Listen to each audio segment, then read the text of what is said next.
आप सभी का स्वागत है। आज हम एक ऐसे जीव के बारे में बात करेंगे जिनकी भक्ति और शक्ति की कोई सीमा नहीं है। एक ऐसा अस्तित्व जो केवल एक वानर नहीं बल्कि चेतना का एक शिखर है। हम हनुमान जी की बात कर रहे हैं।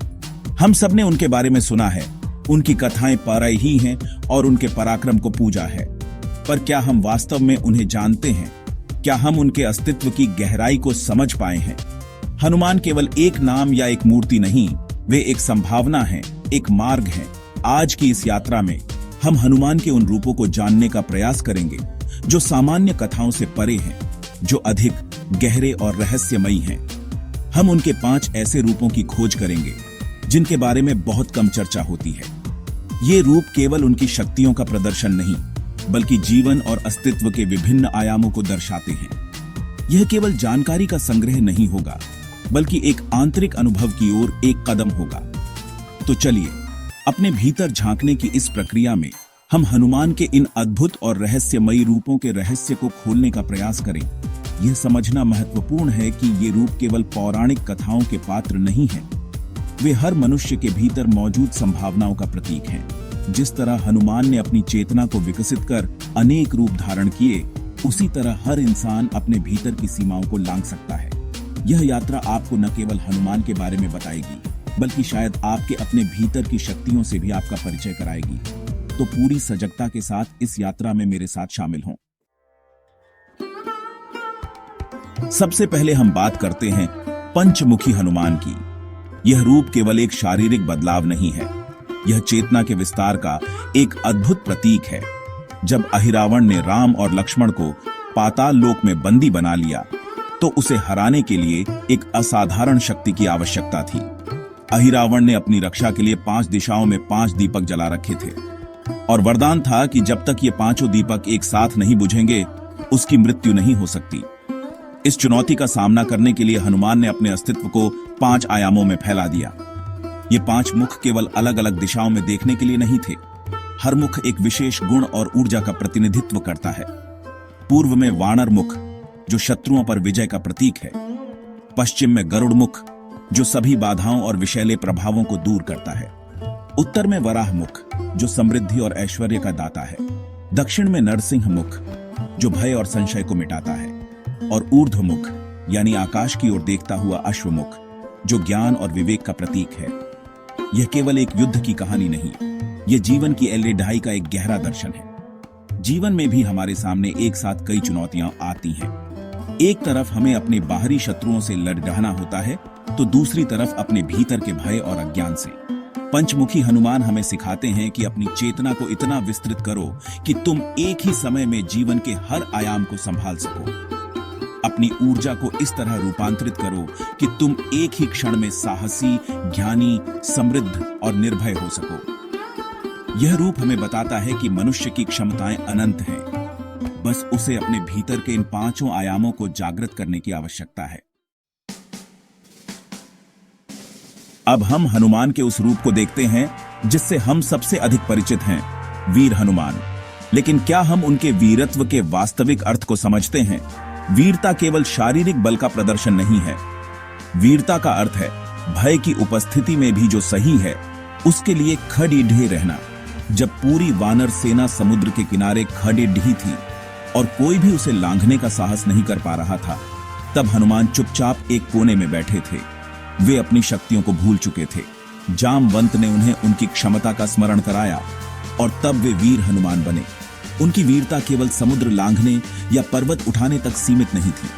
उनकी असली वीरता थी उनकी अटूट निष्ठा और सेवा भाव में। जब वे लंका पहुंचे तो उन्होंने सीता को केवल राम का संदेश नहीं दिया, बल्कि उन्हें विश्वास दिलाया कि वे अकेली नहीं हैं। उन्होंने रावण के अहंकार को चुनौती दी, उसकी पूरी अशोक वाटिका को उजाड़ दिया और लंका में भय का ऐसा संचार किया कि बढ़े बढ़े राक्षस कांप उठे।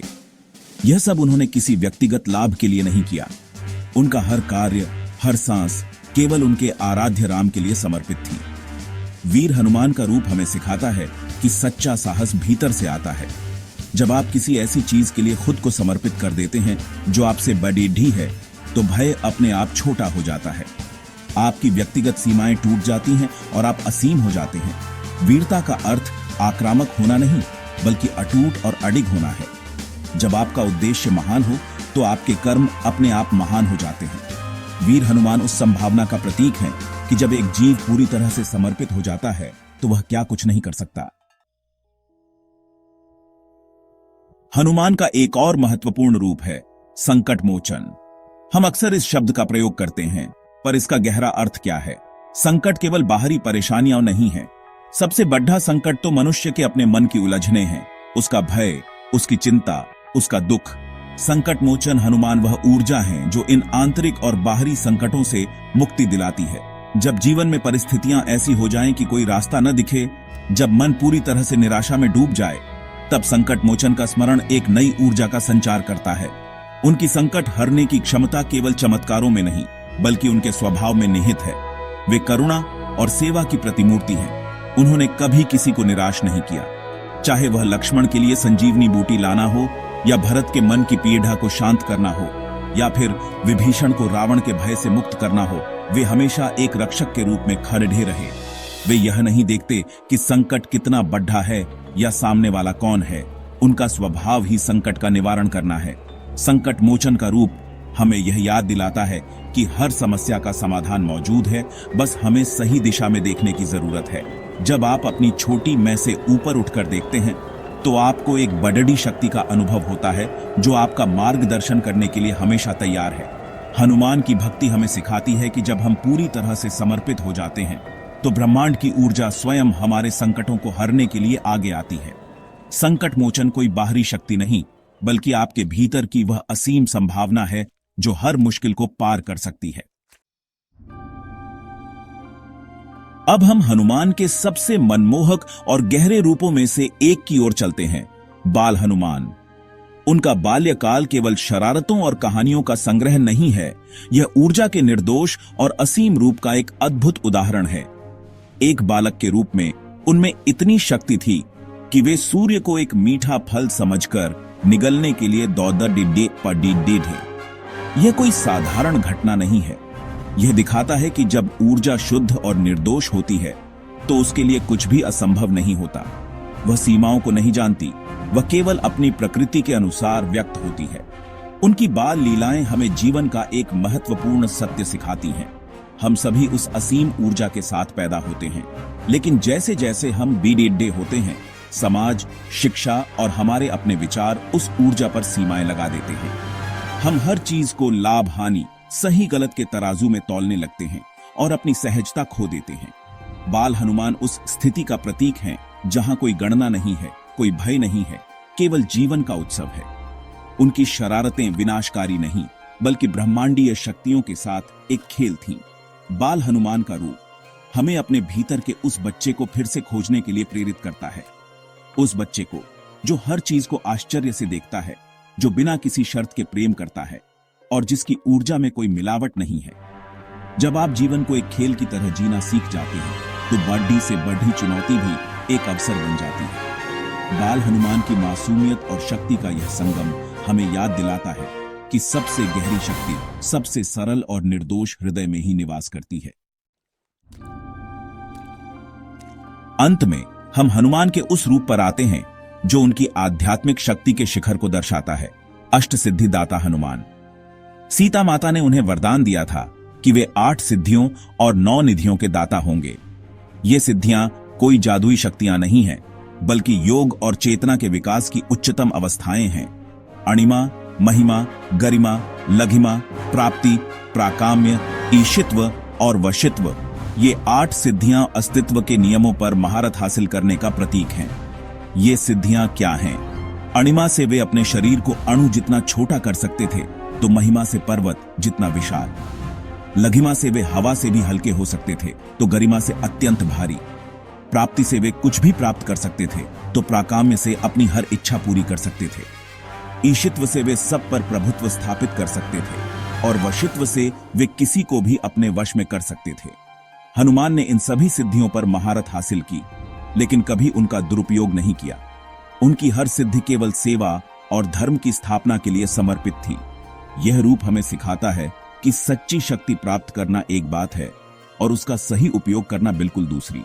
बहुत से लोग शक्तियों के पीछे भागते हैं, लेकिन वे यह नहीं समझते कि बिना विवेक और समर्पण के शक्ति विनाशकारी हो सकती है।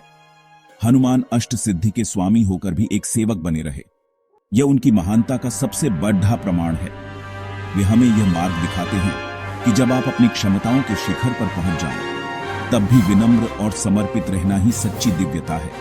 वे केवल सिद्धियों के दाता नहीं, बल्कि उनके सही उपयोग के सबसे बड़ी दी है उदाहरण है। तो यह थी हनुमान के 5 रहस्यमयी रूपों की यात्रा। पंचमुखी रूप से लेकर अष्टसिद्धि दाता तक हर रूप हमें जीवन और चेतना का एक नया आयाम दिखाता है। ये केवल पौराणिक कथाएं नहीं हैं, बल्कि ये हर मनुष्य के लिए एक मार्गदर्शक हैं। ये हमें दिखाते हैं कि भक्ति, सेवा और समर्पण के मार्ग पर चलकर एक साधारण जीव भी कैसे असाधारण क्षमताओं को प्राप्त कर सकता है और दिव्यता को छू सकता है। हनुमान एक प्रेरणा है, एक आदर्श है और सबसे बढ़कर एक संभावना है जो हम सभी के भीतर मौजूद है। अब मैं आपसे पूछना चाहता हूं, हनुमान के इन 5 रूपों में से कौन सा रूप आपको सबसे अधिक रहस्यमयी और गहरा लगा? किस रूप ने आपके भीतर सबसे अधिक प्रतिध्वनि की? अपने विचार नीचे कमेंट्स में जरूर साझा करें। आपकी अंतर्दृष्टि दूसरों के लिए भी प्रेरणा का स्रोत बन सकती है। यह जानना महत्वपूर्ण है कि कौन सी ऊर्जा आपको सबसे अधिक आकर्षित करती है, क्योंकि वही आपके आंतरिक विकास का अगला कदम हो सकता है। यदि इस यात्रा ने आपके भीतर कुछ भी जागृत किया है, यदि आपको यह वीडियो सार्थक लगा, तो इसे लाइक करें और अपने मित्रों और परिवार के साथ साझा करें। और अगर आप ऐसी ही गहरी और आध्यात्मिक खोजों में मेरे साथ शामिल होना चाहते हैं, तो इस चैनल को सब्सक्राइब करना न भूलें और बेल आइकॉन को दबाएं ताकि आप कोई भी वीडियो मिस न करें। इस यात्रा में मेरे साथ बने रहने के लिए आपका धन्यवाद। नमस्कारम।